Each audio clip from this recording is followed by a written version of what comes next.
Assalamualaikum warahmatullahi wabarakatuh. Alhamdulillahirabbil alamin wassalatu wassalamu ala rasulina wa habibina wa syafi'ina wa tabibi qulubina wa qudwatina wa zukhrina wa maulana Muhammad wa ala alihi wa sahbihi ajma'in wa man tabi'ahum bi ihsanin ila yaumiddin, amma ba'. Pagi-pagi membeli roti sambil menanti hujan reda. Mesti pandai menjaga hati, jangan sampai terbalut noda. Terima kasih kepada seluruh keluarga besar Tanya Elak Ustaz yang masih lagi sudi menjadikan tontonan Tanya Elak Ustaz pada pagi ini sebagai tontonan pilihan anda. Sedang penonton yang dirahmati Allah sekalian, pagi ini kita nak berbicarakan tentang satu topik yang bagi saya sangat penting dalam kehidupan kita, iaitu berkaitan hati buta kerana maksiat ataupun buta hati kerana maksiat, bersama dengan guru kita yang mulia seperti yang telah dilihat pada poster-poster yang telah diwawarkan, iaitu Al-Fadhil Ustaz Muhammad Ahmad Fuad Muhammad Mukhtar. Assalamualaikum Ustaz. Waalaikumsalam warahmatullahi wabarakatuh. Apa khabar Yang Hakim? Alhamdulillah, makin sihat Ustaz. Alhamdulillah, dan berkembang dengan maju ke hadapannya. Subhanallah. Terima kasih kepada guru kita yang sudi bersama dengan kita pada pagi ini, dan kepada seluruh keluarga besar Tanya Elak Ustaz yang ada sebarang kemusykilan, yang ada sebarang persoalan, boleh sahaja buat panggilan ke 1800 881677, ada tertera di bawah ini, dan boleh juga ke ruangan Facebook kami Tanya Elak Ustaz TV3. Pastikan soalan yang ingin diajukan berkaitan topik kita pagi ini, iaitu buta hati kerana maksiat. Saya fikir sebelum kita nak mengajukan soalan, kita dengarkan dahulu mukaddimah topik kita pada pagi ini. Silakan Ustaz. A'udzubillahi minasyaitonirrajim. Bismillahirrahmanirrahim. Asyhadu an la ilaha illallah wa asyhadu anna Muhammadar Rasulullah sallallahu alaihi wa ala alihi wa sahbihi wa baraka wa sallam. Al-muhtaram al-alim ulama fi hadzal makanil mubarakah, sahibul fadilah sayyidil ustaz wal ustazah wa kullukum jamaah ayyuhal mustami'un al-kiram, barakallahu fikum wa ahsanallahu ilaikum. Assalamualaikum warahmatullahi wabarakatuh. Salam hormat saya kirimkan kepada para ulama yang telah pun meletakkan jasa dan budi kepada tanah air ini, para asatizah, kepada para penonton, ayah-ayah dan ibu sekalian, bahkan anak-anak, adik-adik, akak-akak, abang-abang dan teman-teman rakan-rakan seperjuangan. Mudah-mudahan Allah Ta'ala memberikan kebahagiaan kepada kita semuanya pada pagi ini, insya-Allah. Dan marilah kita sama-sama memulakan pagi ini dengan senyuman dan kasih sayang. Semoga masya-Allah tabarakallah kebahagiaan itu akan memberikan kecintaan dalam kehidupan kita. Tak dilupakan teman di sebelah kanan saya ni, Fadilatul Da'i Hakim, cukup luar biasa, champion, juara masya-Allah tabarakallah, dan alhamdulillah, mudah-mudahan beliau terus sihat walafiat dan mendapat kejayaan dalam rumah tangga, dalam pendidikannya, dan juga dalam kerjanya terus. Amin ya rabbal alamin, insya-Allah.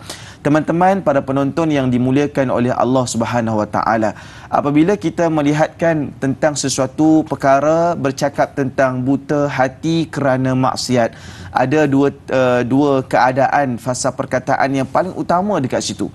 Yang pertama sekali, dia merujuk kepada buta hati, dan yang keduanya ia membawa kepada kerana maksiat. Bermaksud ada illah terhadap hasilnya. Kalau kita bercakap tentang kaedah hukum adat ataupun dalam ilmu tauhid, kita ada 3 jenis hukum utama kita kena fahami. Dia ada hukum fiqh, kebiasaan digunakan oleh ahli syariah. Lepas tu kita ada hukum adat, dan kita juga ada hukum akal. Tetapi apabila kita berbicara tentang ayat buta hati kerana maksiat ini, adalah kaedah yang paling baik kita menggunakan itu adalah hukum adat. Bermaksud terjadinya sesuatu itu kerana berpunca daripada sesuatu yang lain. Dan kalau para penonton yang dimuliakan oleh Allah Subhanahu Wa Taala fahami apa yang Allah Subhanahu Wa Taala nyatakan dalam Al-Isra pada ayat ke-72, Allah Taala sebut kepada kita, a'udzubillahi minasyaitonirrajim, wa man kana fi hadhihi a'ma fahuwa fil akhirati a'ma wa adallu sabila. Kata Allah Subhanahu Wa Taala, dan sebaliknya, sesiapa yang dia dekat atas dunia ini dalam keadaan buta mata hatinya, dunianya, maka dia juga nanti buta di hari akhirat kelak. Bahkan wa adallu sabila, maka dia akan menduduki jalan-jalan dan tempat yang sangat sesat dalam kehidupannya. Bayangkan ke atas dunia ni mungkin dia melakukan ketaatan kepada Allah Subhanahu Wa Taala, mungkin dia solat, dia rukuk, dia sujud dan dia menangis kepada Allah Subhanahu Wa Taala, tetapi sebenarnya hati dia buta. Dan masya-Allah tabarakallah, hati dia tak kenal Allah. Hatinya itu tidak jumpa kepada Tuhan yang seharusnya dia sembah. Tawaduknya nipis, bahkan takaburnya menebal. Dan subhanallah tabarakallah, keakuannya itu cukup luar biasa. Ananiyah itu, dia merasakan kejayaan ini adalah milik aku. Dia merasakan bahawa segala yang aku punya pada hari ini adalah pemilikannya terhadap diriku sendiri, sehingga dia sudah tak nampak Allah Subhanahu Wa Taala. Hari ini banyak perkara yang menyebabkan orang dah tak nampak Allah Subhanahu Wa Taala, dan itulah yang akan kita bicarakan dalam topik hari ini para penonton yang dimuliakan oleh Allah sekalian. Saya tertarik dengan kenyataan Al-Fadhil Ustaz tadi berkaitan hati kita yang hari ini tawaduk makin menipis, takabur ataupun sombong makin menebal. Jadi kita perlu tapisi dan kita perlu ubati penyakit ini. Kita nak terus meraihkan soalan yang pertama pagi ini dari sahabat kita Kasih Nurul Shah 2 bertanya, Assalamualaikum Ustaz dan Da'i. Waalaikumsalam. Apakah punca hati jadi buta dan keras, tidak boleh nasihat dan teguran? Bagaimana cara untuk mengubati hati yang buta kerana maksiat? Mohon pencerahan. Terima kasih. Terima kasih juga kepada Kasih atas soalan. Silakan Ustaz. Masya-Allah tabarakallah. Bila kita berbicara tentang perkara yang menyebabkan hati kita ini terlindung ataupun buta daripada pandangan yang benar, maka tak lain dan tak bukan yang kita sebutkan sebagai asi ataupun ismun, ataupun yang kita sebutkan daripada dosa. Dan dosa ni pula datangnya ada dosa kecil, ada dosa besar. Sehingga kan Nabi pernah beri ancaman terhadap majoriti daripada dosa-dosa besar dan hakim. Dan Nabi sebut dalam hadis riwayat Ahmad, kata Rasulullah sallallahu alaihi wasallam, iyyakum wa muhaqqaratiz dzunubi fa innama masal muhaqqaratiz dzunubi kamassali qaumin nazalu bi batni wadin faja'a za bi'udin ila akhir hadis. Disebutkan kepada kita, kata Nabi Muhammad sallallahu alaihi wasallam, jauhilah kamu itu akan dosa-dosa kecil, kata Nabi. Nabi suruh kita jauh terhadap dosa-dosa kecil. Sesungguhnya perumpamaan dosa-dosa kecil itu adalah umpama satu orang yang dia singgah di satu lembah. Dia singgah di satu lembah. Bermaksud dosa kecil ini umpama satu kaum dia singgah di satu lembah, lantas apa yang dia buat? Dia ambil ranting-ranting kecil. Bahkan pada saat ketika itu waja'aza bi'udin hatta anbuju khubzatahum. Apa dia buat? Pada saat ketika itu dia pergi ambil roti dia, lantas dia bakar. Dan pada akhirnya masya-Allah tabarakallah, roti itu tetap terbakar dengan ranting-ranting kayu yang kering lagi kecil itu. Dan ini disebutkan dalam hadis masya-Allah tabarakallah bahawa sesungguhnya dosa itu akan memusnahkan seseorang itu, yu'khadz biha sahibuha tuhliku. Disebutkan kepada kita, kerananya maka mereka semua akan binasa. Jadi dosa-dosa kecil ni dia umpama ranting kecil, ya. Ini yang diumpamakan dalam hadis riwayat Ahmad. Yang mana ranting kecil bila dia dihimpunkan, dia boleh membakar roti untuk dijadikan lauk. Dan daripada ranting kecil jugalah yang menjadi satu kebakaran yang besar. Kalau kita tengok di benua-benua Amerika dan di pelbagai lagi negara-negara Latin, betapa bermula daripada kebakaran yang kecil dan suasana yang panas, bahkan dibantu dengan angin dan sebagainya, maka menyebabkan kebakaran itu berlaku. Jadi subhanallah tabarakallah, gunung ibadah yang kita lakukan ini sebenarnya harus kita jaga dan kita pelihara. Membina gunung itu tidak mudah, tetapi memastikan gunung itu tidak terbakar jauh lebih payah. Allahu Akbar. Sebab itu tuan-tuan dan puan-puan, jangan kita pandang enteng pada dosa-dosa yang kecil kerana mampu merosakkan hati yang duduk di dalam diri kita. Akbar. Saya tertarik dengan satu soalan yang diajukan oleh sahabat kita dari Siti Nurbayah. Assalamualaikum dan selamat pagi kepada Ustaz, Da'i dan kru. Tanyalah Ustaz. Waalaikumsalam. Adakah setiap dosa dari maksiat yang selalu dilakukan itu akan membuatkan seseorang itu menjadi keras kepala, degil, sombong, dan tertutup pintu hatinya untuk menerima nasihat daripada orang di sekelilingnya dan menganggap orang yang menasihati atau menegurnya itu sibuk menjaga hal dirinya. Mohon pencerahan Ustaz, terima kasih. Kalau bahasa Melayunya Ustaz, orang kita jangan duk jaga tepi kain orang. Kita nak nasihat, dia tak nak dengar. Jadi bagaimana? Adakah disebabkan dosa dan sebagainya? Allahumma salli ala Muhammad. Kita dalam bab menerima teguran ini, terlalu banyak orang yang telah dimusnahkan oleh kerana menolak teguran. Allah. Dan ini terjadi majoritinya kepada Bani Israel, kepada kaum Thamud, kepada kaum Lut, bahkan Ashabus Sabt, iaitu sahabat-sahabat pada hari Sabtu, yang mana mereka tetap keluar juga bila diberikan larangan supaya mereka jangan keluar pada hari Sabtu untuk mencari ikan, lantas mereka pergi mencari ikan, menyebabkan mereka telah pun ditukar menjadi kera. Allah. Dan sebahagian pandangan mengatakan perkara itu berlaku di sekitar Palestina, dan nak menceritakan kepada kita ini semua oleh kerana menentang nasihat. Allah oleh Akbar. kerana mereka itu menentang nasihat. Adapun saya percaya sebagai orang agama, mulut dan bibir mereka tak harus dijahit dan tak harus dibiarkan melekat di antara bibir atas dan bibir bawah apabila melihat kemungkaran itu berlaku. Kerana sebagai orang yang yakin dan percaya kepada Allah Subhanahu Wa Taala, kita akan tetap terus menasihat walaupun kita tidak pernah sempurna. Kalau kita dah ada di akhir zaman, kita dah cukup terlewat untuk tunggu diri sempurna baru untuk mula melakukan dakwah. Dan kita juga sudah cukup terlewat untuk menunggu menjadi alim baru kita keluar pergi berjuang mempertahankan kalimah la ilaha illallah Muhammadur Rasulullah. Kita harus berjuang, berdakwah sampai jadi alim, dan kita mesti harus berubah sampai jadi baik. Kerana masa ini sudah pun terlalu lewat untuk kita bekerja keras memastikan syurga itu tercatat padanya nama kita. Allah. Marilah Amin. kita memastikan seluruh daripada tulang belulang kita, darah dan sendi kita berfokus untuk mendapatkan perhatian daripada Allah Subhanahu Wa Taala. Adapun bagi orang yang menolak dakwah kita, tak apalah. Yang penting kita tetap terus berjalan. Dia macam meniaga juga. Betul. Bila orang ni tak nak, jumpa orang lain. Betul, Bila orang Ustaz. ni tak nak, jumpa orang lain. Kita kan boleh tarik kuda ke laut, tapi tak boleh paksa kuda untuk minum air laut. Masya Allah. Betul. Hari ini kita perlu membudayakan amalan nasihat menasihati kerana bab kata Ustaz tadi, tiada yang sempurna. Baik. Jadi soalan yang seterusnya kali ini pula datangnya dari sahabat kita bernama Muhammad Faizal bin Ahmad. Assalamualaikum. Waalaikumsalam. Adakah seseorang yang melakukan maksiat seolah menzalimi dirinya sendiri? Bukan Allah yang masukkan mereka ke neraka, tetapi mereka sendiri yang menjerumuskan diri mereka ke dalam neraka Allah.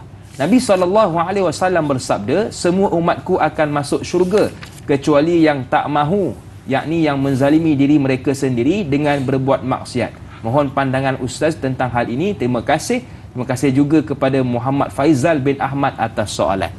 Ini yang penting kita fahami dengan istilah zalim.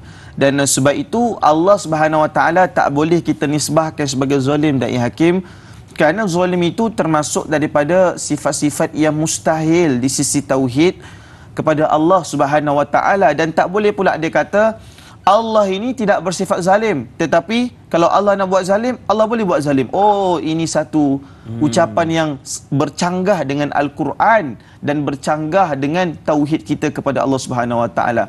Tak boleh dinisbahkan apa-apa perbuatan buruk kepada Allah Subhanahu Wa Taala. Dan bahkan sebenarnya apabila seseorang itu dicampakkan masuk ke dalam api neraka Allah Subhanahu Wa Taala, adalah kerana sebelum ini mereka merasakan diri mereka suci kepada Allah Taala. Kebanyakan mereka begitu, yang apabila Allah Subhanahu Wa Taala campakkan ini yang kita takut. Sebab itu bila kita rujuk hadis, banyaknya sebenarnya golongan agamawan lah yang dicampakkan ke dalam api neraka Allah Subhanahu Wa Taala. Kenapa? Antara punca yang paling besar adalah kerana pada asalnya mereka menganggapkan bahawa mereka itu adalah suci daripada segala dosa. Pakaian tidak pernah menyucikan dalaman, kerana pakaian itu hanyalah bersangkut pada bahu, pada sendi kita. Tetapi dalaman itu dia bersangkut dengan iman, saudara para penonton yang dimulakan oleh Allah Subhanahu Wa Taala. Sebab itulah seperti mana pernah disebutkan kepada kita daripada hadis riwayat Imam Muslim dalam hadis sahih, dinyatakan pada kita, la tuzakku anfusakum innallaha a'lamu bi ahli birri minkum. Kata Nabi Muhammad, kamu ni janganlah menganggap bahawa diri kamu suci. Sesungguhnya Allah lebih mengetahui orang-orang yang baik di antara kalian. Fahimtum kalami? Wala, para penonton sekalian, artinya kamu jangan anggap diri kamu suci. Aku tahu siapa di kalangan kamu yang betul-betul suci kepada Allah Subhanahu Wa Taala. Jadi sebab itu, yakin dan percaya kepada kita semua, kita tak suci dan hanya Allah Taala sahaja yang tahu antara kita. Sebab itu kita lagak baik ataupun kita ini hanya boleh cuba jadi versi diri kita yang terbaik. Hidup ni ada banyak versi. Betul. Kita boleh jadi nakal. Macam lagu ya? Macam lagu kan. Dia ada macam-macam versi kan. Betul. Tapi kita pun begitu. Kita ada macam-macam versi. Kita hanya boleh jadi versi yang terbaik dalam hidup kita. Ya, yang terbaik jadilah diri sendiri yang bertakwa kepada Allah Subhanahu Wa Taala. Baiklah, kita nak beristighfar seketika. Jangan ke mana-mana, teruskan bersama dengan kami dalam Tanyalah Ustaz, biar tahu jangan keliru.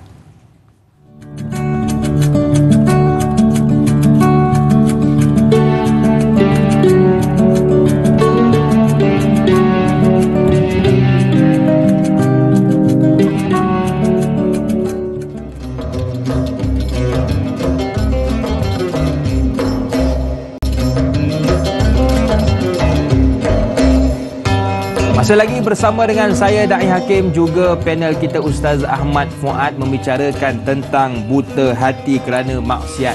Dan kepada sidang penonton yang dirahmati Allah sekalian, jangan lupa buat 3S bagi yang menonton menerusi Facebook. Seperti biasa, suka, komen dan sebar. Like, comment and share. Mudah-mudahan manfaat yang kita dapat hari ini dapat juga disebarkan kepada mereka yang lain. Baik, saya sempat menjenguk soalan yang diajukan oleh sahabat kita, iaitu Al-Hafizah.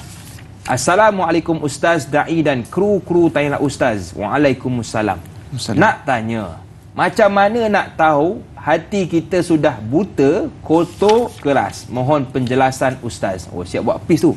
Terima kasih kepada Al-Hafizah atas soalan. Silakan Ustaz. Baik, Allahumma salli ala Muhammad wa ala alihi wa sahbihi wa wasallam. Terima kasih Ai Hafizah dan Hakim, teman yang dimuliakan oleh Allah Ta'ala. Sebenarnya di antara alamat-alamat yang menjadikan kita ni sebenarnya hati dah terlalu keruh, hati kita dah terlalu hitam, hati kita dah terlalu buruk kepada sesiapa pun adalah apabila kita ini gagal untuk meletakkan prasangka yang baik, sama ada kepada Allah ataupun kepada rakan-rakan kita. Sebenarnya masya-Allah tabarakallah, itu adalah satu indikator penting.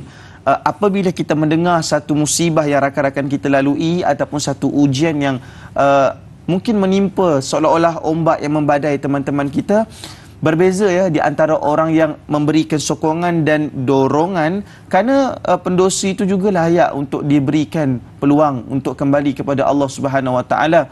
Dan kita berbicara soal itu, kalaulah suatu hari nanti Allah Ta'ala tak beri peluang kepada kita untuk tebus kembali dosa dengan taubat, nescaya habis dah hidup kita. Betul. Dan apabila kita ini banyak berprasangka, hati kita ni dah mula hitam apabila dia ni mula hidup dalam keadaan prasangka yang penuh.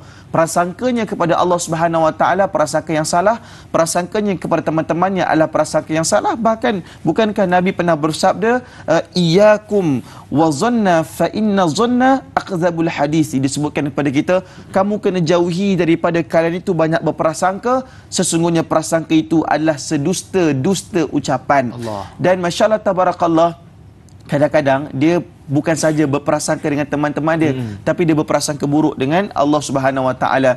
Dia sangka Tuhan tak sayang dekat dia, dia sangka Tuhan tak cinta dekat dia. Betul. Padahal Allah Ta'ala ni sayang, Allah Ta'ala ni sangat kasih dan cinta kepada kita semua. Allah berikan kepada kita semua iman dengan kalimah la ilaha illallah Muhammadur Rasulullah. Allah tak pernah tinggalkan kita keseorangan. Sama ada kita di puncak ataupun kita sekadar di muara, semuanya Allah Subhanahu Wa Taala bersama dengan kita, para penonton yang dimuliakan oleh Allah Ta'ala. Tapi apabila hati dah hitam, hati dah keras, dia nak berdoa pun sukar menurunkan air mata. Itu antara alamat yang kedua, menyatakan bahawa sukarnya turunnya air mata ini kerana Allah Subhanahu Wa Taala. Saya bagi tahu, lelaki budiman bukanlah lelaki yang gagal untuk mengalirkan air mata dia, tetapi lelaki budiman adalah lelaki yang berjaya untuk memelihara kesetiaan dia. Allahu Akbar. Ni kalau isteri dengar suka Ustaz Mudah-mudahan tengoklah ya. Takut juga tu. Baik, kita ada seorang pemanggil di talian. Assalamualaikum. Siapa di sana? Waalaikumsalam warahmatullahi wabarakatuh. Da'i Hakim dan Ustaz Muhammad Ahmad Ya, Mokhtar. Saya Omar Abdul Majid dari Felda Cini Timur 3, Mekah Pahang. Assalamualaikum Ustaz. Waalaikumsalam. Waalaikumsalam warahmatullahi wabarakatuh. Ya, soalan saya begini Ustaz. Seperti kita sedia maklum Ustaz pun dah sebut dia biasa kita dengar dalam ceramah-ceramah agama. Apabila kita melakukan maksiat, dia akan menjadi titik hitam di hati kita. Dan semakin banyak kita melakukan maksiat, semakin gelap hati itu. Jadi soalan saya Ustaz, hati yang gelap, keras dan dah mati ni Ustaz. Auzubillah min zalik, minta janganlah mati hati kita Ustaz. Sekiranya mati ni amat parah sekali lah Ustaz ya. Jadi apakah cara ataupun kaedah terbaik untuk memulihkan balik semula hati yang keras, hitam dan dah mati ni, supaya benda ini tidak berterusan sehingga ke akhir hayat, ke hujung nyawa kita, supaya kita tidak dimasukkan ke dalam api neraka. Auzubillah min zalik. Itu soalan saya Ustaz dan Dai. Senyum nampak gigi, ada rezeki kita jumpa lagi. Terima kasih banyak. Assalamualaikum. Waalaikumsalam warahmatullahi wabarakatuh kepada Tuan Omar atas soalan dan pantun. Menarik soalan yang diajukan, bagaimana cara kita nak mengubati hati kita yang telah mati? Silakan Ustaz. Baik, Allahumma salli ala Muhammad wa ala alihi wa sahbihi wa baraka wasallam. Ini antara soalan orang yang cuba mengekalkan kehidupan dia dalam keadaan yang terang, tak buta hati, insya-Allah. Dan sebab bila dalam surah Al-Fatir ayat nombor 19 dia ada perbezaan lah di antara orang yang buta hatinya ataupun tidak. Bahkan dalam Quran sebut a'udzubillahi minasyaitonirrajim wa ma yastawil a'ma wal basir, sadaqallahul aliyil azim. Dan tidaklah sama orang-orang yang buta dengan orang yang dapat melihat. Jadi memang tak sama pun. Kalaulah orang itu dia sebenarnya kacamatanya, bagaimana kacamata dia melihat kebaikan di sisi Allah Subhanahu Wa Taala, ataupun dia cenderung melakukan ataupun memilih untuk melakukan kemaksiatan. Dan cara yang terbaik untuk kita mengubati hati, tidak ada tazkirah yang paling hebat sekali kecuali dengan mengingati kematian. Itu adalah ubat bagi hati. Kerana itu adalah tazkirah yang tidak bergerak, ataupun kita sebut tazkirah yang tidak memerlukan suara, hanya perlu duduk di hadapan kubur sahaja. Setuju. Dan waktu itu kita melihat itulah tazkirah, duduk kat situ 30 minit, duduk kat situ 20 minit. Sebab itu menjadi sunnah bagi seseorang itu pergi menziarahi kubur. Bahkan kalau kita tengok antara amalan Fatimah Az-Zahrah, dia akan pergi menziarahi kubur dengan dia ada penentuan pada hari Jumaat, kerana Fatimah Az-Zahrah menganggap pada hari Jumaat banyak orang lelaki yang pergi solat Jumaat, maka kubur mesti kosong. Kalau orang lelaki tu dia waktu sembahyang Jumaat pergi kat kubur, itu itu masalah tu. Kenapa pergi sini? Saya nak mengingati kematian. Sepatutnya dia ingat mati pergi masjid. Betul. Ke kubur nampaknya. Jadi memang masalah lah. Jadi kita tak ada masalah pun menentukan pada hari apa yang kita nak pergi kubur, ya. Kerana waktu itu kita percuma waktu itu, dan kita punya waktu lapang. Jadi pada saat ketika itu, para penonton yang dimuliakan oleh Allah Subhanahu Wa Taala, peringatan kepada kematian itu adalah peringatan yang sangat-sangat menginsafkan. Dia tidak perlu bersuara, tetapi kesannya sangat mendalam sehingga ke benak rasa. Mudah-mudahan kematian itu menjadi penasihat yang paling agung buat kita semua. Betul. Bila kita lihat orang mati, hati yang mati menjadi celik. Boleh tak buat caption tu ya? Boleh. Masya Allah. Betul, saya sangat setuju apa yang telah dikongsikan oleh Al-Fadhil Ustaz. Mati ini antara salah satu cara terbaik untuk kita mendatangkan keinsafan dalam kehidupan. Sebab itu nasihat Ustaz, apabila kita ada masa yang free, maka pergilah ziarah ke kubur untuk kita mendatangkan keinsafan. Baik Ustaz, bila sebut juga tentang topik kita pagi ini berkaitan buta hati kerana maksiat. Jadi kita ada lagi seorang pemanggil Ustaz. Boleh? Silakan, insya-Allah. Assalamualaikum. Siapa di sana? Waalaikumsalam. Saya Zainuddin daripada Padang, Ustaz. Masya-Allah. Silakan tuan. Saya nak bagi, saya ni dah lama orang kata apa? Bergurungan dengan maksiat berjudi. Allahu Akbar. Kadang-kadang kawan-kawan saya tegur, tapi saya kata saya ni bukan mencuri, saya cuba bernasib. Tapi dalam masa sama, duit-duit tu kadang-kadang ada yang hasil-hasil tu saya bagi kat anak bini, saya bagi kat orang-orang luar kan. Maksudnya, tapi dalam masa yang sama saya didik hati saya juga untuk dekatkan diri dengan Allah, sembahyang dengan anak bini juga. Tapi saya macam lihat, ada tak petua untuk saya? Ya, orang kata saya ni lebih istiqomah untuk dekatkan diri Allah. Lepas tu dapat tinggalkan judi tu. Yang orang kata tabiat tu memang agak payah betul nak ulang. Saya takut benda ni akan berlalutan sampai saya, orang kata sampai ajal pula nanti kang saya dijemput. Saya takut Ustaz, bantulah saya Ustaz untuk nak dapatkan betul-betul yang orang kata boleh kuatkan diri saya ni dapat istiqomah dengan baik untuk tidak melakukan maksiat lagi Ustaz. Bantu saya Ustaz. Baik. Terima kasih kepada Tuan Zainuddin atas soalan yang menginsafkan kita semua berkaitan hari ini dalam kita nak berkekalan dalam kebaikan sukar Ustaz. Kadang biasalah iman kita naik dan turun. Jadi bagaimana Ustaz cara terbaik istiqamah dalam kebaikan? Apabila kita berbicara tentang pertamanya judi lah kan. Ya. Judi ni samalah kalau kita nak kata orang main mesin, masuk 10, cuci 10 dan apa-apa kaedah yang lain lah. Suka nak yakin. Masya-Allah tak pernah main Ustaz. Tak pernah main. Saya sebenarnya bagi tahu bahawa terima kasih di atas keinsafan yang saudara nyatakan sebentar tadi. Dan sebenarnya masya-Allah tabarakallah, memang sebenarnya ada dua keadaan yang saya perhatikan pada ucapan ataupun sembang antara kita sebentar tadi. Dengan duit yang dapat daripada wang pertaruhan itu, akhirnya dia beri makan pada isteri dia, dia pun mungkin ambil manfaat. Kalaupun dia tak ambil manfaat, dia guna pakai tentang wang tersebut. Wang yang datang daripada hasil judi ni 100% adalah haram dan kita tak boleh masukkan dalam diri kita. Tetapi masya-Allah tabarakallah, apabila kita berada dalam keadaan kesukaran dan kepayahan untuk meninggalkan perkara ini, satu perkara yang mesti kita buat, saya cadangkan begini.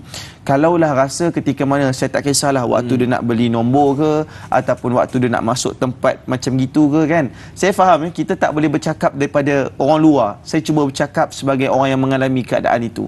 Apa salahnya kalau waktu saudara tengah nak beli nombor ekor tu ataupun tengah nak berjudi tu, cuba zikir subhanallah walhamdulillah wala ilaha illallah Allahu akbar, subhanallah walhamdulillah wala ilaha illallah Allahu akbar.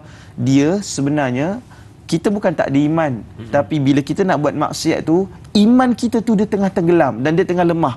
Tapi bila waktu itu abang sebut nama Allah, dia jadi reminder balik. Tadi aku lupa dah Allah, tapi bila aku ingat lagi subhanallah, dan ingatkan lagi yang pertama ingat Allah, yang kedua ingatkan anak yang seharusnya dia membesar jadi tokoh besar dan dia menjadi orang yang beri manfaat. Dan anak tak boleh jadi hebat dengan makan daripada wang yang tak halal saudara. Allah. Anak tak boleh jadi tokoh besar. Anak tak boleh jadi penghafal Quran. Sebab itulah kalau saya sekalipun, saya dalam bidang ini, ada berkat yang saya kena jaga. Ada kesungguhan yang saya kena berikan supaya apa yang saya dapat itu juga berkat. Macam itu juga dengan teman kami. Dan isteri tak boleh jadi taat dengan wang yang tak berkat. Masya Allah. Sebab itu masya Allah tabarakallah, apabila kita berbicara soal itu, sebagai seorang lelaki, saya percaya kadang-kadang orang buat macam ni, dia kata sebab tak ada pilihan. Saya percaya soal itu. Kita kena faham kadang-kadang orang tak sama pendidikan, latar belakang dan keadaan dengan kita. Mungkin saudara rasa, saya tak ada pilihan Ustaz, saya tak ada ruang lain. Tenang, tarik nafas dan tanyalah kepada Allah Subhanahu Wa Taala. Sebab Nabi kata, kami diajarkan untuk beristikharah pada semua urusan seperti mana kami diajarkan untuk membaca surah dalam Al-Quran.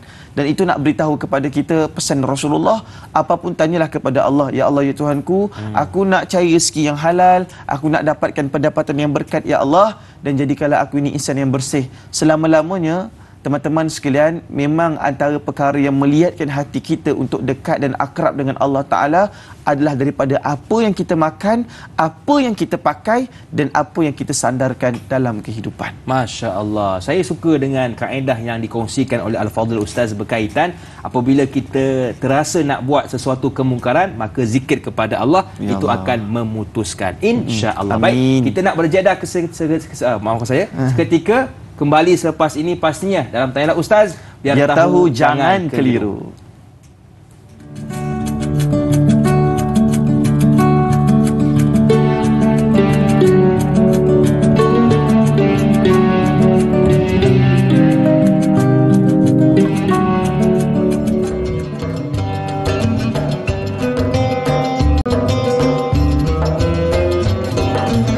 kasih kepada anda yang masih lagi sudi bersama dengan kami dalam Tanya Ustaz, biar tahu jangan keliru. Kita masih lagi membicarakan topik berkaitan buta hati kerana maksiat. Dan kita nak teruskan meraihkan persoalan kali ini pula dari sahabat kita Al-Shal.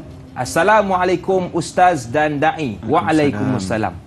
Persoalan saya, mengapa ada segelintir orang hidupnya kelihatan aman tenteram dan tenang dalam melakukan dosa dan kemaksiatan, malah berbangga dengan maksiat yang dilakukan dengan berkongsi di laman-laman sosial untuk tatapan umum?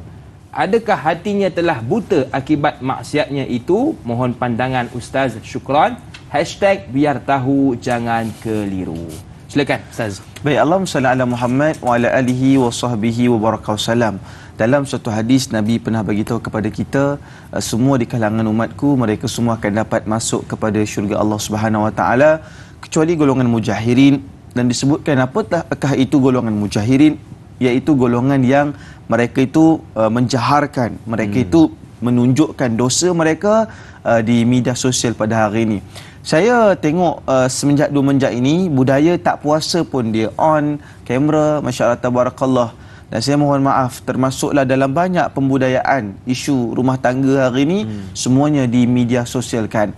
Dia sebenarnya masya-Allah tabarakallah, apabila sesuatu perkara di media sosial kan, logik akal mesti ada kelemahan di antara suami dan isteri tersebut. Tak ada dalam hubungan kelemahan itu adalah berpunca daripada sebelah pihak semata-mata. Ini tak adil. Kalaupun seteruk mana pun wanita itu, seharusnya lelaki itu juga bertanggungjawab. Dan seberat macam mana pun lakinya itu, isterinya juga mestilah bertanggungjawab. Bezanya, aib paling kurang pada orang yang ada masalah ini adalah dia tak mampu bersabar dengan apa yang Allah Ta'ala berikan kepada dia. Jadi sebab itu saya nak bagi tahu, itulah aib paling sedikit. Tak kisah siapa yang salah. Tetapi aib yang paling sedikit adalah dia tak mampu untuk mengubah, dia tak mampu untuk sabar, dia tak mampu untuk mendidik. Dan kita kena faham ya, masya-Allah tabarakallah, apabila kita menjadi golongan mujahirin dengan kita menunjukkan dosa-dosa kita, ia adalah satu perkara yang jauh lebih besar dan jauh lebih teruk lagi. Betul. Ketika mana Al-Lata dan Uzza yang berada di Kaabah Syarif waktu itu, mereka meletakkan sembahan berhala di sekitar Kaabah untuk menunjukkan bahawa mereka boikot dengan apa agama yang ada yang dibawa sebelum ini oleh Nabi Ibrahim alaihi salatu wasalam. Dan peninggalan Nabi Ibrahim itu adalah Baitullahil Haram. Dan subhanallah tabarakallah, mereka menunjukkan kesyirikan mereka kepada Allah. Dan mereka juga memanifestasikan bahawa kami tak akan berkiblatkan Baitullahil Haram dengan ini, sebelah ini. Oh, dia nak tunjuk yang dia memilih Al-Lata. Dia memilih Tuhan selain daripada Allah Subhanahu Wa Taala. Jadi saya nak bagi tahu, sebenarnya kita ni nak mencabar siapa? Adakah nak mencabar Allah, ataupun kita nak mencabar komuniti, ataupun saya selalu dengar orang cakap macam ni, apa orang nak cakap, saya tak kisah. Dia terlupa. Saya nak bagi tahu kepada orang yang selalu guna perkataan, apa orang nak cakap, saya tak kisah. Saya nak bagi tahu kepada anda, dalam hadis sebut kepada kita, antum syuhada'ullahu fil akhirah. Apa kata maksudnya hadis ini? Kalian itu adalah saksi Allah Subhanahu Wa Taala di hari akhirat. Artinya apa? Apa ucapan orang kepada kita, itu akan jadi saksi di hari akhirat. Maka ucapan yang mengatakan saya tak kisah apa orang nak cakap dekat saya, ucapan itu tak valid dalam agama ini. Artinya ucapan itu tidak tuntas dan tak boleh diguna pakai. Memang kalaulah orang tu cakap buruk sedang kita buat kebaikan, itu tak apalah. Bermaksud saya tak kisahlah apa orang nak cakap buruk tentang usaha yang saya nak buat, itu lain. Tapi ini belum apa-apa, saya tak kisah apa orang nak cakap. Dalam erti kata, dia tak kisah orang nak tegur dia ke, orang nak kecam dia ke, orang nak nasihat dia ke. Ini bukan permainan saudara. Perkataan itu akan menjadi saksi di hadapan Allah Subhanahu Wa Taala berdasarkan periwayatan yang telah pun disebutkan oleh Nabi Muhammad sallallahu alaihi wasallam. Selalunya Ustaz Aiman lah, Aiman tak kisah. Aiman tak kisah. Semua salah Aiman. Semua salah Aiman. Baik, kita ada seorang pemanggil. Assalamualaikum. Siapa di sana? Waalaikumsalam warahmatullahi wabarakatuh. Da'i dan Ustaz Ismail di sini. Okey, soalan saya pagi ni tanya Ustaz, adakah orang yang dapat mentadbir hati akan dapat mengawal dirinya dari menjadi buta hati kerana maksiat dalam perjalanan hidupnya? Itu soalan saya begini. Terima kasih. Assalamualaikum warahmatullahi wabarakatuh. Waalaikumsalam warahmatullahi wabarakatuh. Terima kasih kepada Tuan Haji Ismail atas soalan yang menarik berkaitan hati. Silakan Ustaz. Masya-Allah, tabarakallah. Dan apabila kita berbicara soal tarbiyah kepada hati ini, ada orang faham tentang umul amrad, artinya adalah ibu kepada segala kesakitan ataupun penyakit itu adalah yang disebutkan di dalam hati. Sebenarnya ada orang kata, Ustaz, hati ni habis kat hati je. Salah 100%. Kalau kita buat kajian tentang apakah punca berlakunya kanser, antaranya adalah makanan, antaranya juga adalah stres, dan antaranya juga adalah penyakit-penyakit yang berkaitan kepada masya-Allah tabarakallah apa yang ada pada sangkaan dia dan kekuatan dia. Orang yang ada sakit lemah paru-paru ataupun dia ada masalah jantung, mereka tak boleh berada dalam keadaan yang mencemaskan, membingitkan dan merisaukan. Masya-Allah tabarakallah. Mereka perlu berada dalam keadaan tenang dan tenteram kepada Allah Subhanahu Wa Taala. Apa yang kita boleh tengok adalah bagaimana para ulama mereka menjaga hati mereka untuk ikhlas kerana Allah Subhanahu Wa Taala, dan mereka bersungguh-sungguh meletakkan perasaan mereka sepenuh hati kepada Allah, seperti mana Al-Imam Al-Ghazali rahimahullah.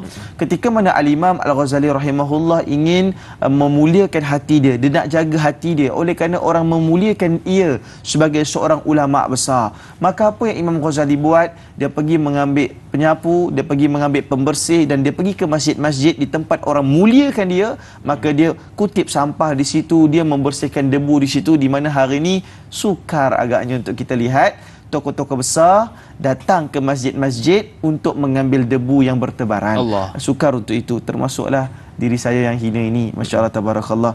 Dan antara lagi yang saya boleh sebut selain daripada Al-Imam Al-Ghazali rahimahullah adalah guru yang mulia Al-Habib Omar Al-Hafiz, Al-Habib Ali Al-Jufri. Para ulama ini, masya-Allah tabarakallah, saya teringat suatu hari ketika mana orang mengucapkan tahniah kepada Al-Habib Ali Al-Jufri ini atas perkahwinannya dengan atas perkahwinan anaknya, menyebabkan adalah hubungan nasab dengan Al-Habib Omar Al-Hafiz, sehingga menyebabkan orang puji-puji dia, untunglah kamu sudah pun berbesan dengan ulama hebat, ulama cukup luar biasa. Maka apa yang dia dengar ucapan orang muji-muji dia, muliakan dia, menyebabkan dia tanggal jubah luar dia. Jubah luar ni artinya jubah kemuliaan ulama lah, kan? Dia tanggalkan jubah luar dia pergi ke dapur dia lah, pergi basuh periuk belakang. Masya-Allah tabarakallah. Kita kalau kat Malaysia ni, kalau kita VIP lah kot, tak yakin lah kan. Masya-Allah tabarakallah. Datang je orang mesti bagi sotong, lobster. Masya-Allah tabarakallah kan, samalah kan. Subhanallah tabarakallah. Tapi memanglah ulama-ulama ni, bila kita tengok santunnya mereka, santun itu juga sudah menjadi ilmu buat kita. Masya-Allah. Baik Ustaz, saya suka dengan soalan yang diajukan oleh sahabat kita berkaitan hati ni juga. Ya, saya. Daripada salah Cik Ci. Assalamualaikum Ustaz dan Da'i. Waalaikumsalam. Bagaimana jika terlintas di hatinya ingin melakukan maksiat, namun hakikatnya ia tidak jadi melakukannya? Mohon Ustaz jelaskan. Terima kasih. #biar tahu jangan keliru. Baik, Allahumma salli ala Muhammad wa ala alihi wa sallam. Saya nak jawab soalan itu dengan hadis yang pernah tercatat oleh Al-Imam Ibn Kathir, yang mana memang sesungguhnya Allah Subhanahu Wa Taala itu tidak mengira sesuatu itu sebagai dosa sehinggalah seseorang itu dia tersebut ataupun dia terbuat. Ini nak memberi erti kepada kita, sebenarnya dosa itu tidak diiktibarkan kepada seseorang sehingga orang itu dia sebut perbuatan maksiat yang dia nak buat. Artinya jangan tersebut. Dan ramai orang kata jangan buat dulu, maka tak dikirakan dosa. Padahal dalam hadis Nabi bagi tahu kepada kita, apa yang kamu terlintas maksiat jangan kamu sebut. Kerana bila mana kita sebut, dan apabila kita memang rancang untuk melakukan kemungkaran tersebut, maka kita takuti ada iktibar dosa yang Allah Subhanahu Wa Taala letakkan pada diri kita sendiri. Kerana biarkanlah lintasan itu memang ada dalam diri kita. Kalau kita buka kitab tasawuf yang menceritakan kepada kita dalam hidup kita ni ada banyak lintasan. Lintasan yang baik, lintasan yang tak baik dalam kehidupan kita. Terkadang kita selalu minta kepada Allah, ya Allah, ya Tuhanku, bagilahkan aku, ya Allah, lintasan-lintasan yang menjadikan aku ini akan lebih sayang dan cinta kepadamu, ya Allah. Dan jangan biarkan aku ada lintasan yang derhaka, ya Allah. Supaya apabila kita ada jiwa untuk dipimpin oleh Allah Subhanahu Wa Taala. Ya Allah, pimpin hati aku ya Allah. Allahumma la takilni ila nafsi ya Allah. Ya Allah ya Tuhanku, kau jangan tinggalkan aku sendiri ya Allah, kepada diriku sendiri ya Allah. Kau pimpinlah aku ya Allah. Bila kita minta begitu kepada Allah, insya-Allah dia akan dorong kepada kebaikan. Adapun dosa yang kita terlintas, kita tak buat, dia tak diiktibarkan dosa di sisi Allah Subhanahu Wa Taala. Sehinggalah janganlah sampai kita terbuat ataupun kita terucapkan apa yang kita nak buat perkara buruk tersebut. Bila terucap, terus istighfar, astaghfirullahal azim. Masya Allah. Sebab itu kalau boleh jangan langsung terlintas untuk berbuat kejahatan. Baik, kita masih lagi nak meraihkan pemanggil di talian. Assalamualaikum. Siapa di sana? Waalaikumsalam warahmatullahi. Biasa Abu Bakar daripada Hitam. Silakan tuan. Assalamualaikum Ustaz. Ada juga Da'i. Waalaikumsalam. Alhamdulillah. Alhamdulillah. Bagaimana Ustaz, soalan saya, setiap kita ni memang ada sejarah hitamnya. Setelah bertaubat kita dah istiqamah melakukan kebaikan. Namun saya nak tanya di sini, adakah kesabaran untuk nahan diri daripada melakukan maksiat itu memang payah? Kesabaran untuk melakukan kebaikan tu agak mudah sikit. Soalan saya di sini, adakah perlu kita memohon, kita berdoa kepada Allah Subhanahu Wa Taala? Perlukah kita mendoakan sebuah orang lain, orang yang soleh mendoakan atas diri kita dan sahabat-sahabat kita dan kaum keluarga mendoakan kepada diri kita ini untuk beristiqamah melakukan kebaikan? Itu saja. Terima kasih. Assalamualaikum. Waalaikumsalam warahmatullahi wabarakatuh. Terima kasih kepada Tuan Ilyas Abu Bakar atas soalan yang menarik. Hari ini betul dalam kita nak bersabar daripada melakukan kejahatan agak sukar Ustaz, dan kita perlukan doa-doa dari mereka yang lain. Bagaimana? Allahumma salli ala Muhammad. Yang ni saya nak cuba jawab soalan ini dengan menggunakan kaedah kitab-kitab turas yang mana menceritakan kepada kita perbincangan sabar itu memang terpecah macam yang disebutkan oleh saudara pemanggil kita sebentar tadi kepada 3 pembahagian. Yang pertamanya sabar dalam melakukan ketaatan kepada Allah Subhanahu Wa Taala, ini sukar jugalah sebenarnya. Yang kedua, sabar dalam berikhtiar dalam kehidupan ni letih. Masya-Allah tabarakallah. Ini pun ramai orang duit dah habis dah ni, bayar loan bayar pinjaman. Letih Ustaz. Kerja sebulan baru masuk 4 hari bulan habis habis. Disedut ni Habis sedut, bayar sana bayar sini. Betul. Yang tinggal mi segera je dekat rumah. Memang segera. Semuanya segera. Wang segera, mi segera. Orang suka makan mi segera. Masya-Allah tabarakallah. Tapi kalau uang segera habis, ramai orang tak suka. Tapi masya-Allah tabarakallah, apabila kita berbicara tentang kesabaran dan pertanyaan tadi adalah doa daripada orang-orang soleh kepada kita. Masya-Allah. Doa daripada orang soleh ni memang kita sangat perlukan pada hakikatnya. Dan soleh itu adalah berdasarkan pada zahirnya. Nahnu nahkum bil zawahir. Kita itu berhukum dengan zahir sahaja. Saya tengok kadang-kadang ada orang suuzon, ada orang kata, kenapa kau pergi beratur doa dekat ulama tu, tantah dia pun buat dosa. Saudara tak cakap macam itu, saudara pun buat dosa. Kenapa kita betul-betul muliakan ini orang beragama ini, padahal dia pun ada maksiat kat belakang jauh lebih teruk. Ucapan ini kadang-kadang dikeluarkan oleh orang yang ada perhiasan juga di kepalanya. Tetapi para penonton yang dimuliakan oleh Allah Subhanahu Wa Taala, saya yakin dan percaya kita ni dapat menjadi baik atas sangkaan baik kita kepada seseorang. Dan semua orang ada hak untuk dapat sangkaan baik tersebut. Dia ada hak untuk kita sentiasa beri peluang kepada dia dengan sangkaan-sangkaan yang masya-Allah tabarakallah dia baik, dan dia ada peluang untuk jadi lebih taat kepada Allah Subhanahu Wa Taala. Saya ingat lagi daripada saya kecil, mak ayah selalu bawa untuk pergi jumpa para ulama untuk mendoakan. Kadang-kadang ulama letak tangan dekat hati. Allahumma salli ala Muhammad. Kadang-kadang ulama letak tangan kat kepala. Kadang-kadang dia tak nak letak, saya ambil tangan dia, saya letak ke atas kepala saya sendiri. Sebab saya kira masya-Allah tabarakallah, orang kata nakal lah waktu tu. Saya kata saya tak kisah, saya nak jumpa juga ulama-ulama ni, orang-orang soleh ni, sebab paling tidak tangan mereka lebih banyak pegang tasbih, lebih banyak pegang Quran, masya-Allah tabarakallah, dan lebih banyak buka-buka kitab. Jadi keberkatan ni dia sebenarnya mengalir dalam darah orang-orang yang taat kepada Allah Subhanahu Wa Taala, dan juga dengan sangka baik kita. Sebab itu kata Syekh Iqbal Zain Al-Jauhari, dia kata apa? Keberkatan kamu dalam ilmu kamu, keberkatan kamu dalam manfaat maklumat yang kamu dapat adalah bergantung kepada bagaimana pandangan kamu terhadap orang yang memberi maklumat tersebut. Masya-Allah. Bermaksud kalau dia pandang mulianya seorang syekh ini dengan pandangan yang baik, maka itu adalah satu keadaan yang baik untuk dia. Tapi kalau dia dah pandang tak baik, maka sebaiknya dia menghindari. Sebagai contoh, saya tak tahu lah Ustaz, saya pandang dia tak baik, kita jauhi dia dan tak payah cakap pasal dia. Tapi kalau kita cakap dia ni baik Ustaz, pergilah dekati dia, minta dia doakan kita, dan mudah-mudahan kita berjaya jadi orang hebat suatu hari nanti. InsyaAllah. Jadi jom tuan-tuan, kita jadi orang baik bermula dengan sangka baik-baik.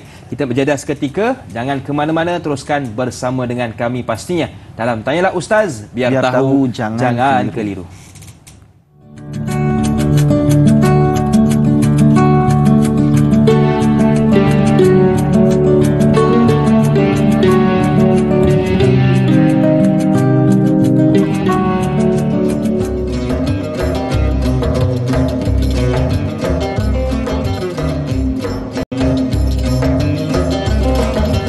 Terima kasih kepada anda yang masih lagi sudi bersama dengan kami dalam Tanyalah Ustaz, biar tahu jangan keliru. Masih lagi bersama dengan saya Da'i Hakim, juga bersama dengan guru kita yang mulia Al-Fadhil Ustaz Ahmad Fuad. Bagi anda yang baru menonton Tanyalah Ustaz pada pagi ini, kita sedang membahaskan topik berkaitan buta hati kerana maksiat. Baik, kita terus raikan soalan kali ini dari sahabat kita Casey.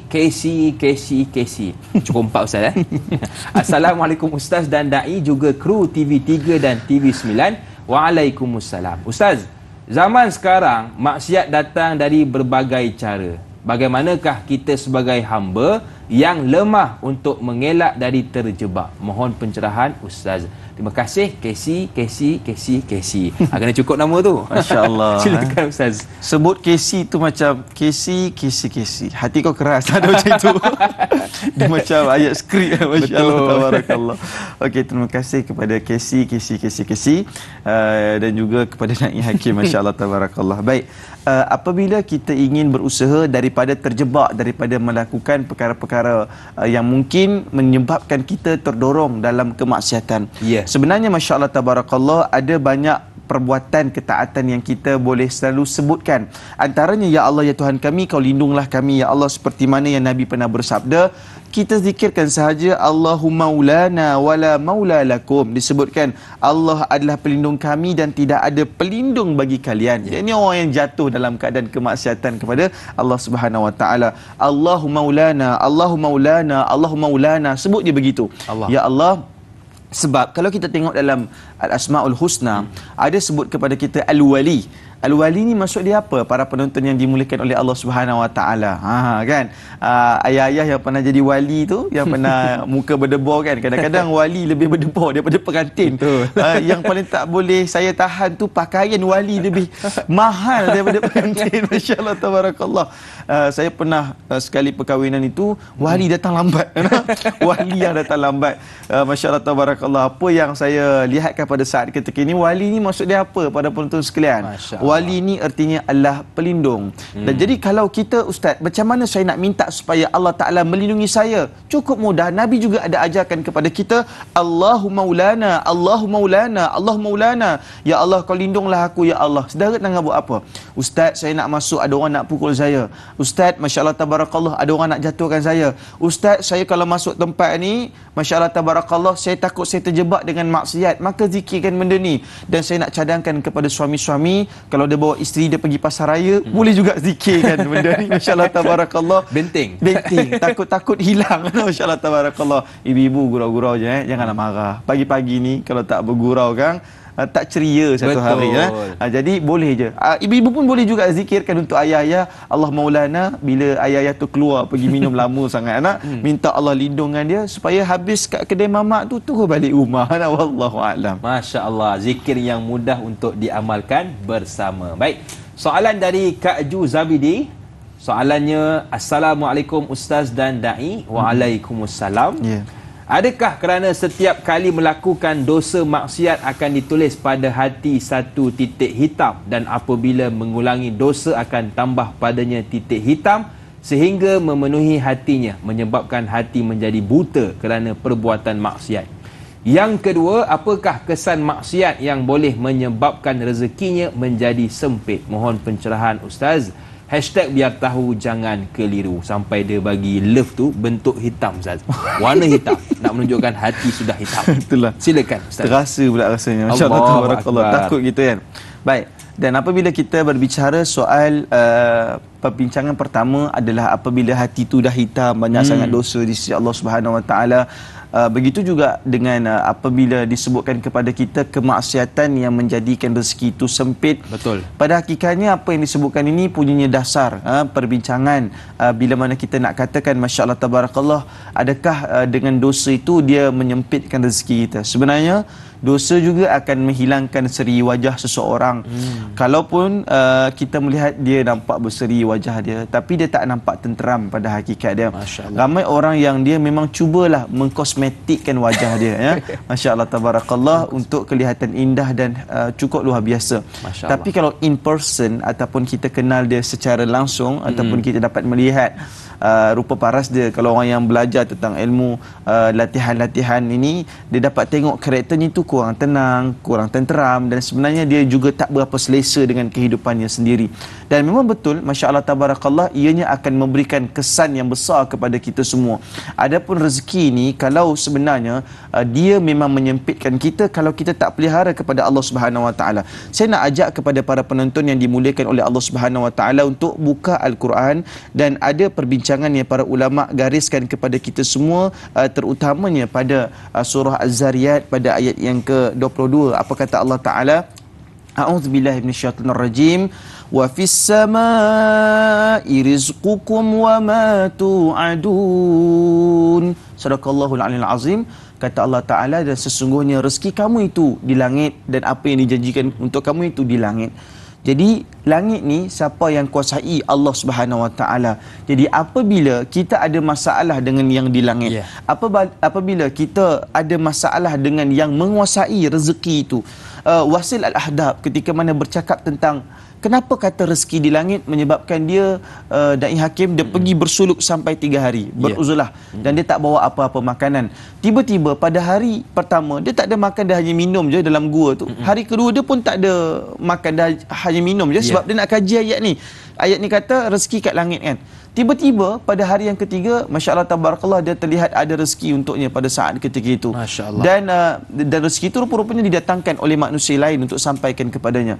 Jadi para penonton yang dimuliakan oleh Allah Subhanahu Wa Taala, ini nak khabarkan kepada kita sebenarnya siapa yang mendatangi Allah, maka insya-Allah rezeki akan mendatanginya. Tetapi siapa yang menjauhi Allah, nescaya rezeki juga akan menjauhinya. Dekat dengan Allah. Mulakan pagi kita dengan solat duha, mulakan pagi kita dengan solat menuju kepada Allah Subhanahu Wa Taala. Insya-Allah hidup kita berkat dan mendapat panduan kasih sayang daripada Allah Taala dan Yang Hakim. Subhanallah. Sebab itu hari ini apa jua masalah yang kita hadapi, dekatkan diri kepada Allah Subhanahu Wa Taala, mengadu kepadanya. Jangan mengadu ke media sosial, boleh juga, tapi yang utama dan pertama kepada Allah Subhanahu Wa Taala. Baik, soalan seterusnya dari sahabat kita Ismail Mat Isa.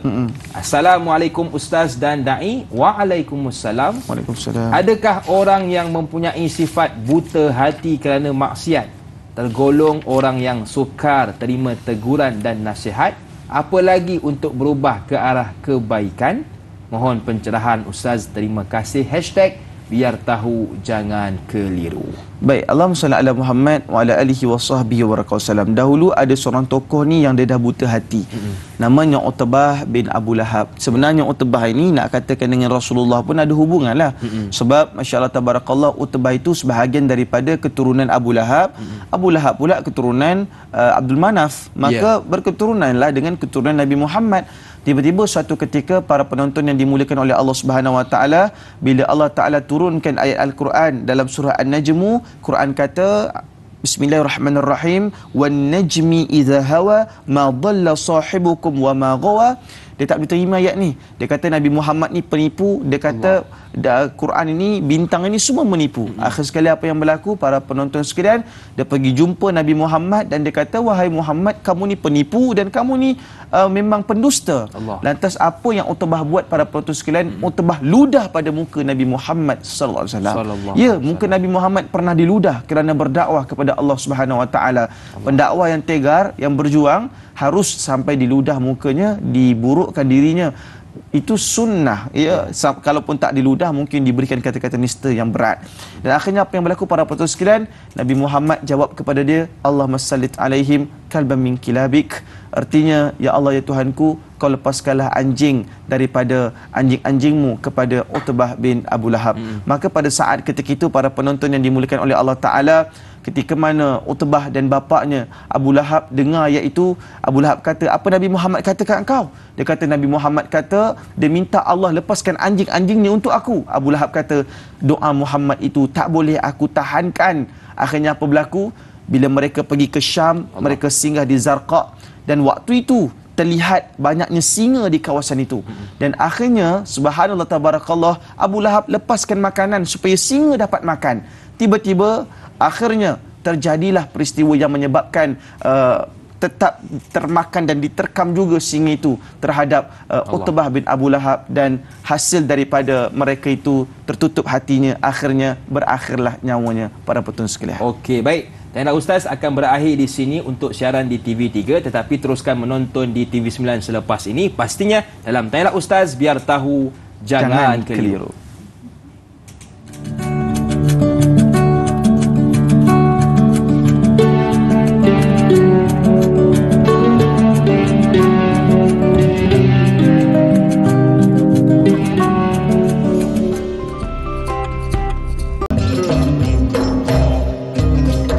Rimbunian pohon meranti menaungi telaga tempat mandi. Jangan terlalu berbangga hati kerana semua tiada abadi. Masih lagi bersama dengan saya Da'i Hakim, juga guru kita Ustaz Ahmad Fuad, membicarakan topik berkaitan buta hati kerana maksiat.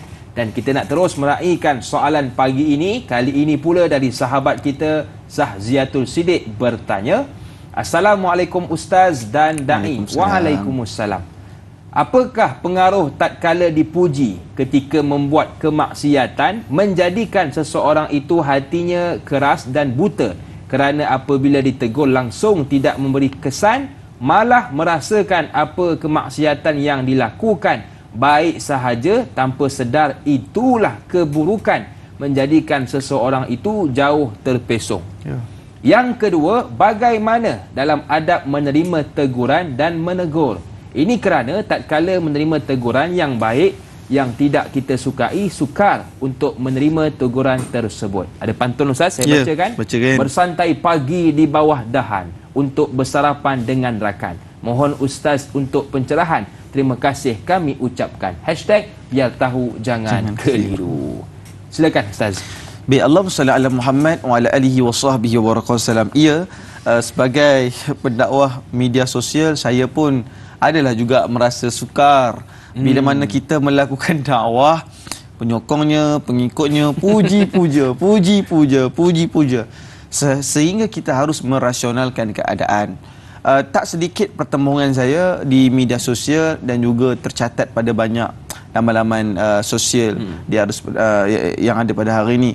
Namun berdasarkanlah pengalaman yang saya ada sikit ni, bila kita melakukan dakwah ini, Masya Allah Tabarakallah, memang antara perkara yang memerangkap betul lah kata Nabi Muhammad, orang yang kita nak tegur itu adalah bila mana orang banyak puji dia lebih rasa yakin.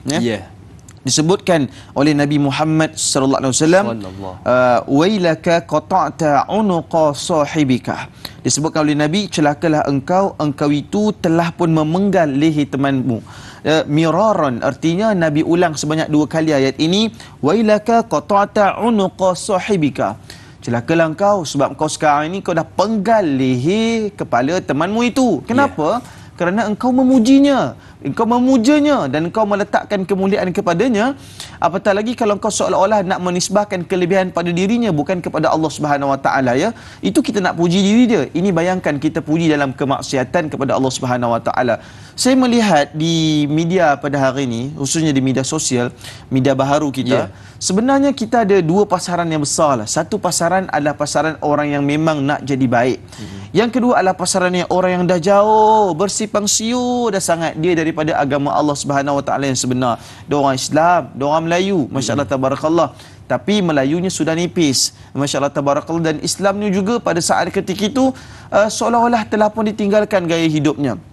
Jadi sebenarnya bila kita tengok ada perbandingan ini, kita kena rasa kesian dengan kawan-kawan kita yang mungkin dia tak dapat peluang untuk bersahabat, untuk dapat circle ataupun rakan-rakan yang baik kepada Allah Subhanahu Wa Taala. Dan saya tengok hari ini dakwah untuk mendekati mereka adalah dakwah yang lebih bersifat inklusif, ya, bukan lagi eksklusif. Inklusif ini berbawa maksud kita mengangkat mereka semua itu dan menjadikan mereka sebahagian daripada teman-teman kita. Manakala pula kita kena pastikan bahawa kalau kita jadikanlah pujian kita tu mahal. Bermaksud bila kita betul-betul nak memuji, dan itu selayaknya untuk kita puji, ya, masya-Allah tabarakallah. Janganlah kita bermujamalah, ya. Orang Arab suka mujamalah. Memuji-muji macam seolah-olah puji yang okey tu okey tapi berlebih-lebihan. Contohnya saya kata masya-Allah Dai Hakim, wajahmu diibaratkan air ketika pasang, itu betul kan? Melimpahi kehidupanku, kan? Memenuhi ruang lautan seperti mana engkau penuhi ruang lautan, begitu juga engkau memenuhi ruang hatiku, contoh, ya, sebagai teman dan akrab kepada Allah Subhanahu Wa Taala. Jadi saya tengok janganlah terlalu bermujamalah, terutama dengan orang yang jelas melawan Allah Subhanahu Wa Taala. Kita takuti dengan pujian kita kepada mereka, mereka lebih yakin, lebih confident dan confident, masya-Allah tabarakallah, untuk melakukan perlawanan dengan agama Allah Subhanahu Wa Taala. Ada pula antara adab untuk kita terima nasihat. Kadang-kadang ada orang tak tahu, ustaz, saya dah ada orang tegur, apa yang saya nak buat? Betul. Kadang-kadang kita pun macam tu juga, nak cakap apa? Nak cakap ya, nanti nampak macam memang aku salah. Masya-Allah tabarakallah. Nak cakap macam oh saya tak perasan, nampak sangat yang kita ni tak kemas, tak baik pengaturan kita. Jadi apa yang kita kena buat kalau orang tengah tegur kita? Maka memadai yang pertama kita ucapkan terima kasih. Terima kasih dan saya terima. Cakap tu je. Terima kasih, saya terima. Terima kasih tu untuk menenangkan hati kita. Saya terima tu untuk menenangkan hati orang yang beri nasihat kepada kita. Jadi saya nak beritahu, kalau kita bagi nasihat tak payah ulang 2 kali. Orang cukup sekali saja. Bila orang tu dah terima, kita ulang lagi kali kedua. Itu bukan nasihat, bang. Itu nak menang nama dia. Masya-Allah tabarakallah. Yang kedua adalah kita kena bersyukur kerana Allah Taala masih hantarkan orang untuk tegur kita. Ya. Jadi yang pertama dia cakap terima kasih, saya terima, ya. Dia ada lafaz akad kat situ, seolah-olah dia terima nasihat. Kalau kita jual beli kan ada akad. Betul. Kan? Dia cakap terima kasih, saya terima, ya. Yang keduanya adalah dia bersyukur kepada Allah. Yang ketiga dia maniskan wajah dia, dia senyum. Kelat macam mana pun, ustaz, aku rasa muka dah tak ada dah, ustaz. Oi, kata dia. Air muka aku dah tak ada dah, ustaz. Tak apa, maniskan muka saja, masya-Allah tabarakallah. Dan yang keempat, kita usaha untuk sangka baik. Kita selalu usaha sangka baik kepada orang yang berikan teguran kepada kita.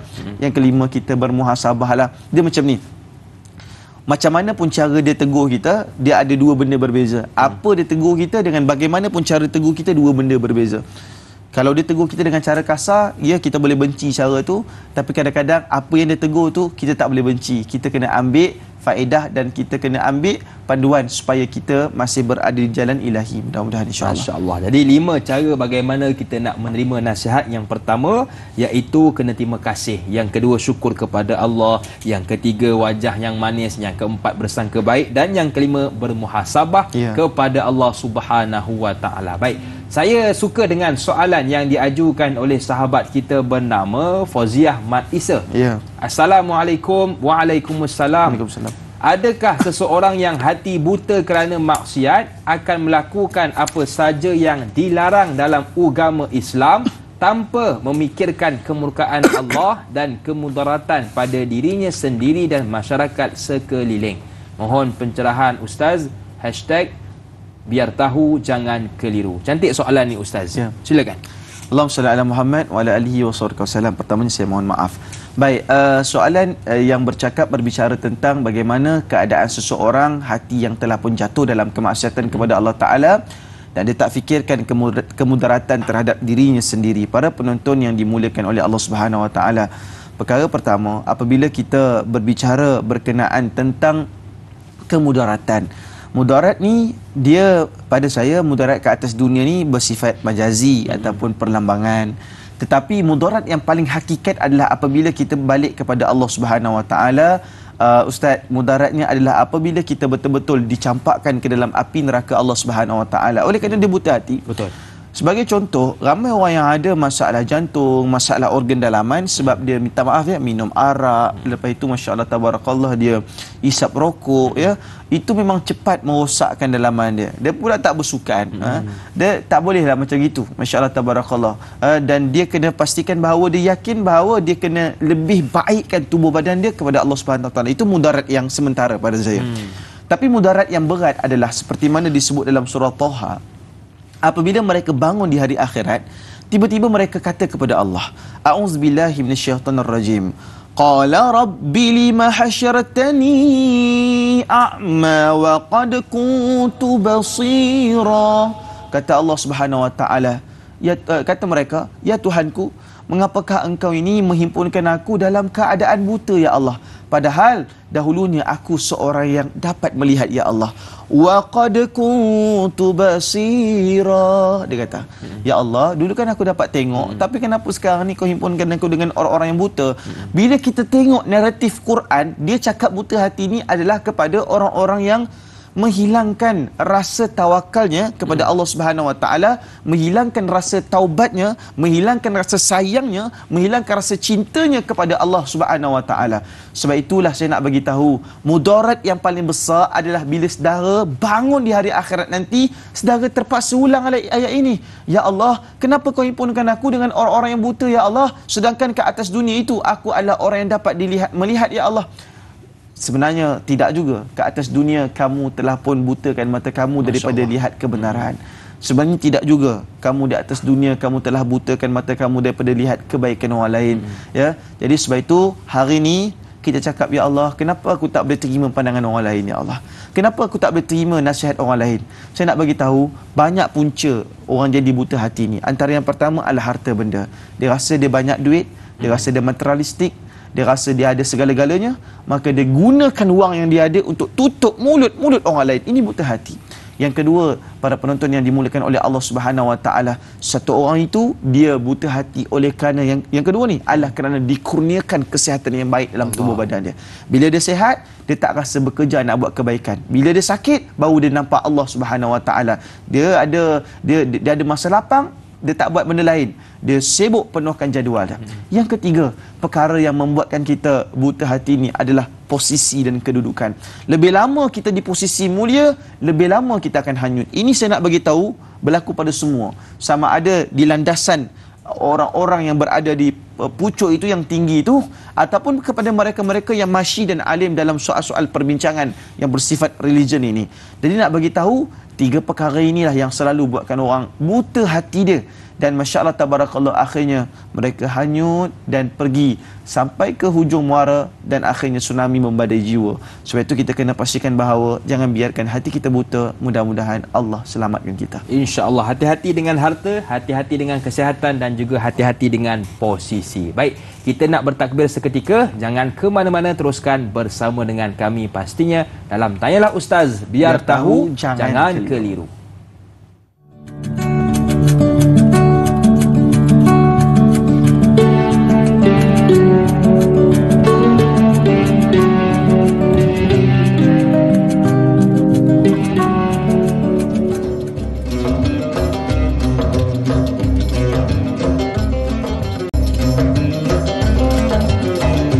Kembali bersua dalam Tanyalah Ustaz, biar tahu jangan keliru. Masih lagi bersama dengan saya, Da'i Hakim, juga Ustaz Ahmad Fuah, membicarakan tentang hati buta kerana maksiat. Mudah-mudahan apa yang telah dikongsikan kepada kita dapat sama-sama kita amalkan dan kita sebarkan kepada mereka yang lain. Baik, kepada sidang penonton yang dirahmati Allah sekalian, kita nak terus meraihkan soalan di pagi ini dari sahabat kita Intan Zurina Abdul Razak. Assalamualaikum Ustaz, Da'i dan warga Tanyalah Ustaz. Waalaikumsalam. Apakah perbezaannya antara hati yang buta kerana maksiat dengan hati yang mati kerana maksiat? Yang kedua, adakah orang kafir termasuk di dalam golongan yang buta hati kerana maksiat, syirik mereka kepada Allah? Terima kasih atas pencerahan. Terima kasih juga atas soalan. Jadi Ustaz, yang pertama, adakah ada beza buta hati yang buta mata Ustaz? Baik, Allahumma salli ala Muhammad wa ala alihi wa sahbihi wa baraka wasallam. Ketika mana Allah Subhanahu wa taala membicarakan soal orang-orang yang dibutakan mata dia, ditulikan pendengarannya, sebenarnya Allah ada sebut dalam surah Muhammad seperti mana kata Allah Subhanahu wa taala, a'udzu billahi minasyaitonir rajim. أولئك الذين لعنهم الله فأصمهم وأعمى أبصارهم. صدق الله العلي العظيم. Kata Allah Ta'ala, orang-orang yang buat perkara-perkara tersebut, mereka itu dilaknat oleh Allah serta ditulikan pendengaran mereka dan dibutakan penglihatannya. Masya Allah, tabarakallah. Surah Muhammad itu juga disebutkan sebagai surah Al-Qital, artinya surah perang. Ya, jadi sebenarnya jiwa Nabi Muhammad ni jiwa pejuang para penonton yang dimuliakan oleh Allah. Masakan nama dalam Quran itu surah Muhammad, tetapi diartikan juga dengan surah Qital, artinya surah orang pergi perang. Dan Masya Allah, tabarakallah, nak sebutkan kepada kita, subhanallah, apabila mereka melakukan perbuatan-perbuatan kemaksiatan pada saat ketika itu, menjadikan mereka itu ditulikan pendengaran mereka, dah tak dengar dah kebenaran. Ini yang terjadi kepada orang yang kafir ataupun yang syirik kepada Allah Subhanahu wa taala, yang mana mereka menolak keadaan tersebut. Mereka dah tak nak dengar dah selama ini. Kaum Nabi Samud, kaum Samud juga tak mahu mendengar bicara nabinya. Begitu juga kita melihatkan, Masya Allah, tabarakallah, kaum Nabi Lut tak nak dengar, kaum Ad tak nak dengar, Masya Allah, tabarakallah, pesanan Nabi Hud alaihi salatu wassalam. Bahkan pada saat ketika itu menjadikan kepada kita semua permasalahan dan perbincangan yang berat sekali. Jadi kerana mereka membutakan hati mereka sendiri. Sebab itu Quran kata, dulu kamu membutakan pandanganmu dan pada akhirnya Allah Ta'ala membutakan penglihatanmu di hari akhirat. Adapun bila kita kata buta, hati yang buta sebab maksiat ataupun hati yang mati kerana maksiat, dia sebenarnya begini, Masya Allah, tabarakallah, yang mana dulu ataupun yang mana kemudian, salah maksiat dulu ke ataupun salah hati tersebut yang buta, maka sebenarnya Masya Allah, tabarakallah, konotasinya dekat dan akrab sekali. Kalau kita kata orang yang hati buta sebab maksiat dan juga hati yang mati kerana maksiat, ia membawa kepada kesan, dia membawa kepada kesan. Hati yang mati ni bukan hakikat kematian tau. Hati yang mati boleh dihidupkan semula, seperti satu kenderaan yang telah pun lama tersadai di jalanan, boleh hidupkan semula. Selagi mana dia ada hati, kita boleh perbaiki. Sebab hati ni dia kenderaan sahaja. Hati adalah kenderaan, dia boleh, dia bawa kita jumpa Allah. Orang yang tak ada hati je, dia tak ada boleh jumpa Allah Subhanahu wa taala. Jadi sifat kenderaan boleh diperbaiki. Mana ada kenderaan tak boleh diperbaiki? Masya Allah, tabarakallah. Jadi hati adalah kenderaan yang mesti ditunggang menuju kepada Allah Subhanahu wa taala. Maka hati itu boleh jadi buta kerana kenderaan itu boleh jadi bermasalah. Namun subhanallah, ketika mana kita berjalan menuju kepada Allah Subhanahu wa taala, harus kita memusatkan semuanya kepada Allah Subhanahu wa taala, jiwa, roh kita dan juga iman kita kepada Allah Subhanahu wa taala. Mudah-mudahan Allah Taala jaga kita dan hidupkan terus hati kita dapat berkomunikasi dengan Allah, dapat berkomunikasi dengan Rasulullah sallallahu alaihi wa ala alihi wa sahbihi wa baraka wasallam. Sallallahu alaihi wasallam. Betul, hati-hati dengan hati walaupun duduknya di dalam tetapi mudah terjebak kepada kemungkaran. Baik. Soalan seterusnya kali ini dari Faz Ismail. Assalamualaikum Ustaz dan Da'i. Waalaikumsalam warahmatullahi. Adakah layak untuk kita berada di samping Nabi sallallahu alaihi wasallam dan mendapat kasih sayang Allah jika hati sudah mati? Mohon pencerahan dari Ustaz. Terima kasih Ustaz dan Da'i. #biar tahu jangan keliru. Terima kasih juga kepada Faz yang bertanya. Silakan Ustaz. Allahumma salli ala Muhammad wa ala alihi wa sahbihi wa sallam. Apabila kita mula berbicara tentang adakah kita akan dapat berada di samping dengan Nabi Muhammad sallallahu alaihi wasallam, pada saya ke atas dunia ni orang yang paling beruntung adalah Sayyidina Abu Bakar As-Siddiq. Masya-Allah. Kerana Abu Bakar As-Siddiq telah pun ribuan tahun dia menemani Rasulullah sallallahu alaihi wasallam. Abu Bakar As-Siddiq menemani Nabi ketika mana Nabi buat dakwah, dan sampailah ke hari ini Abu Bakar As-Siddiq dia dapat tidur berehat di sebelah Nabi Muhammad sallallahu alaihi wasallam. Pada saya tak ada orang paling beruntung kecuali Abu Bakar As-Siddiq. Dia dapat duduk bersama dengan Nabi Muhammad Dan saya percaya dia juga di antara orang yang telah pun diberikan jaminan untuk masuk ke dalam syurga Allah. Maka kalau orang tanya dalam hidup ni, pada siapa yang harus kita cemburu, pastinya yang paling kita cemburu kepada Abu Bakar As-Siddiq. Kerana Abu Bakar menemani dakwah Nabi. Yang keduanya, Abu Bakar menemani waktu rehat Nabi di atas dunia. Dan yang ketiganya, Abu Bakar dapat masuk ke syurga bersama dengan Nabi Muhammad sallallahu alaihi wasallam dalam keadaan yang bahagia. Mulianya dapat duduk bersama dengan Nabi. Anta ma'aman ahbabta. Kamu itu akan berada dengan siapa yang kamu cintai. Dan apabila kita berbicara tentang dengan siapa yang kita cintai, wahai Rasulullah, kami ini cinta kepadamu, tapi kami tak cukup baik untuk berada di sampingmu. Terkadang mencintai itu tak menyebabkan kita cukup untuk berada di samping para penonton yang dimuliakan oleh Allah Subhanahu Wa Taala. Namun kalau kita meminta untuk berada di sebelahnya, ia boleh jadi timbang tara yang baik. Sebab saya percaya semua orang nak bertemu dengan Rasulullah. Betul. Tapi tak semua orang dipilih untuk bertemu dengan Nabi Muhammad sallallahu alaihi wasallam. Kita akan mati ke atas dunia ni. Al-mar'u ma'a man ahabbak. Dan kita akan bangun nanti dengan siapa yang kita cinta. Sebab itu hari ni jasad Nabi Muhammad sallallahu alaihi wasallam itu berada di Madinatul Munawwarah, satu bandar yang bercahaya. Madinah jadi mulia kerana ada jasad Nabi Muhammad sallallahu alaihi wasallam. Dan sebab itu masya-Allah tabarakallah, para penonton yang dimuliakan oleh Allah, kita ni hati tak buta lagi sebenarnya. Selagi mana saudara dapat melihat tontonan ini, selagi mana saudara ada rasa nak perbaiki diri, selagi mana saudara rasa ya Allah aku tak tenteram dengan dosa-dosa aku. Perasaan tak tenteram itu adalah apabila iman sudah mula bercakap kepada Allah. Saudara, kita ni ditutup oleh Allah di sebalik tirai kita, yang mana tirai itu ada banyak dosa. Kalau Allah buka aja tirai aib kita, begitu banyak kekurangan kita kepada Allah. Hanya kerana Allah sudi menutup tirai kita tak bermaksud kita mulia. Hanya kerana Allah sudi untuk tutup aib kita, tirai aib kita, tak bermakna kita selamat. Sebenarnya fitnah yang lebih besar adalah untuk kita yang masih hidup. Aib kita masih boleh terbuka. Yang lebih selamat itu adalah orang yang telah pun kembali kepada Allah Subhanahu Wa Taala. Kerana aib mereka itu telah pun ditutup cerita.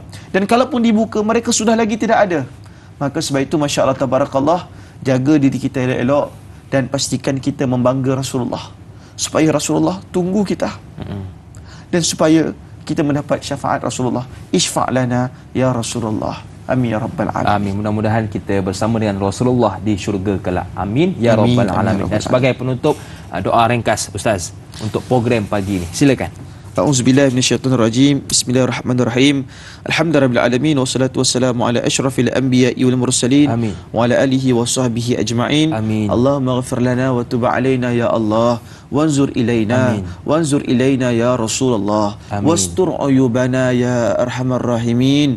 Allahumma ighfir lana ya Allah, Allahumma ighfir lana ya Allah, Allahumma ighfir lana ya arhamar rahimin. Allahumma tsabbit aqidatana bil aqidah ahli sunnah wal jamaah. Subhana rabbika rabbil izzati amma yasifun, wassalamu alal mursalin, walhamdulillahi rabbil alamin. Amin amin ya rabbal alamin. Amin ya rabbal alamin. Terima kasih kepada guru kita yang sudi berkongsi ilmu dengan kita pada pagi ini, dan kepada buat yang setia menanti My Quran Time, kini boleh disaksikan secara langsung di kaca TV. Pelajari dan dalami kitab suci Al-Quran melalui rancangan My Quran Time bermula 5 Februari ini setiap hari jam 12.30 hari di TV9, juga di saluran Astro 149.